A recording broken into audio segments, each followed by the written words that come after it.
Imagine a community where 56% of the youth drop out of secondary school and 80% cannot access college or university. Imagine an economically disadvantaged community where too many children have too few people to listen to them, to care about them, and to guide them. Imagine living in a marginalized community like this, with a culture defined of failure, and violence and crime may be your only way out. This is the reality that Pathways to Education set out to change. 20 years ago, I became the executive director of the Regent Park Community Health Centre in Toronto, Ontario, in one of the most economically disadvantaged communities in Canada. Throughout the 90s, we invested heavily in programs to improve the health of the community. In fact, our budget went from $2 million to $6 million. We had a very large early years program and multiple programs, but instead of the situation improving, it deteriorated. It kept getting worse. The violence continued to increase, the gangs continued, the drug trafficking continued, and murders started to take place. In fact, the year 2000, which was the year before we started Pathways to Education, there were 9 murders in the community. Well, this is what sparked our audacious vision of community succession.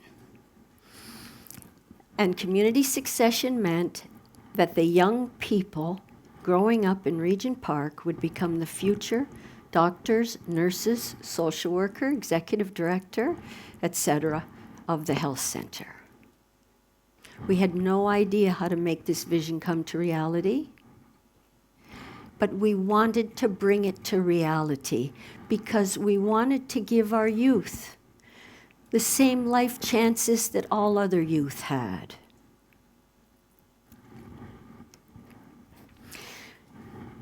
What happened was we started doing research, and our research uncovered a dropout rate of 56%.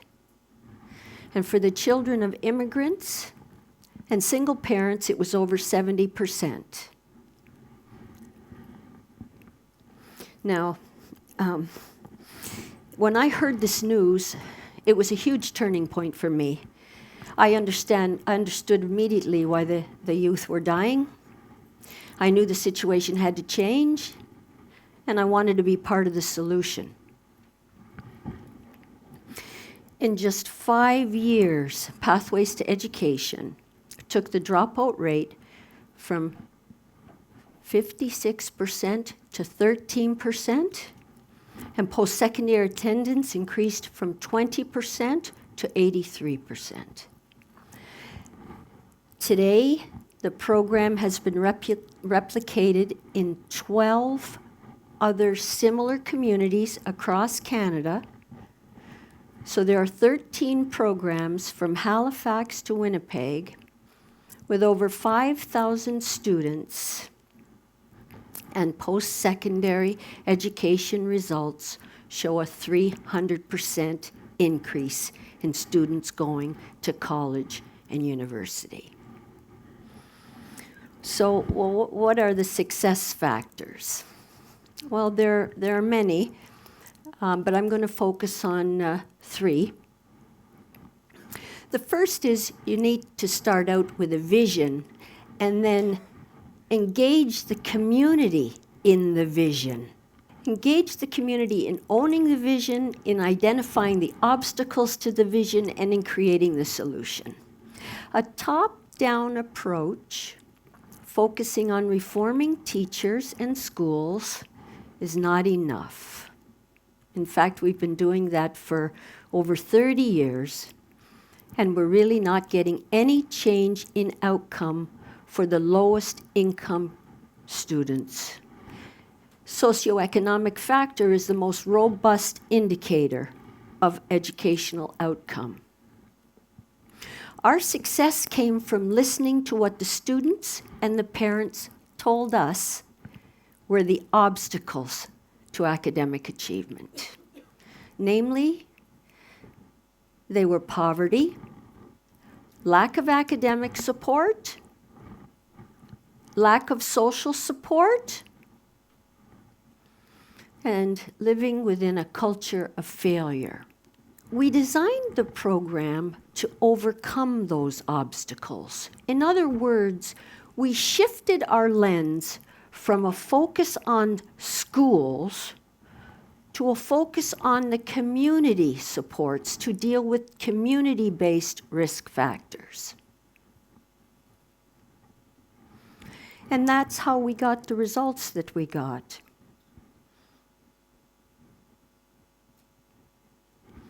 Secondly, improving academic achievement for youth living in poverty requires providing comprehensive community-based supports throughout the student's secondary school experience.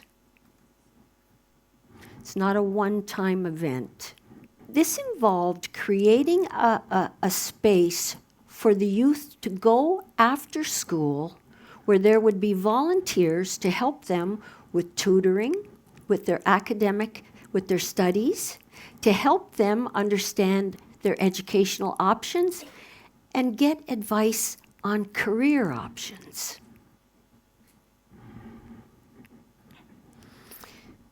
So I'm going to tell you now 4 examples of the type of support that Pathways to Education provides, so you understand exactly what it is that makes it work.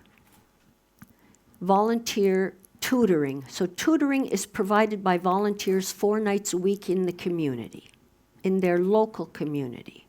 Mentorship, provided through volunteer mentors to help the students develop a belief in themselves. And financial support. We had to raise funds so that we could give our students a bus ticket. There was no school that they could walk to, and their parents couldn't afford the transportation costs. We helped them with books, supplies, access to computers, and there's a scholarship to give them a hand up to post-secondary. There's a key staff role called the student parent support worker, and that individual is a bridge between the student, the parents, and the teachers, and acts as an advocate, a coach, and monitors the student's performance. I remember when Tarek told me, one of our students told me, that when he went to high school, when he started, he was really torn between selling drugs on the corner and making money for his family and going to high school. He was really torn in two. What happened to Tarek, he told me, is he saw his friends going into the health center in the evening. After school, in the evening, he became curious. He followed them in and told me that he got hooked. Today, he has his master's in social work, and his younger brother has graduated high school through Pathways and is now in medical school. Thirdly, it's about building networks and partnerships beyond the school and community to provide access to these young people living in poverty. They don't have this kind of access. When we went to corporations, we not only asked for multi-year financial commitments, but we also asked for volunteer tutors, volunteer mentors, internships, and employment opportunities. Partnerships with colleges and universities provided our high school students a unique opportunity to take a university course. Well, one young boy, Tambir, for his first 2 junior years, wanted to be a chef. He told us regularly that he wanted to be a chef. When he was in his intermediate year, he thought he would try that Sociology 101 course that was being taught to the students by the University of Toronto, and he passed. When he saw his achievement, he came running to us to tell us what he really wanted to be. He really wanted to be a nurse. So with Pathways guidance, he got his sciences, got accepted into nursing school, and today he is a practicing registered nurse in the province of Ontario. So it's about combining our efforts. That's how to improve academic achievement for low-income students. No one stakeholder has the answer alone. But when you come together and work together, you have a chance to make a real difference. Just to give you a sense of the scale around the volunteers, last year there were 1,350 volunteers that gave over 35,000 hours of volunteer support to these students. So a lot of people want to help.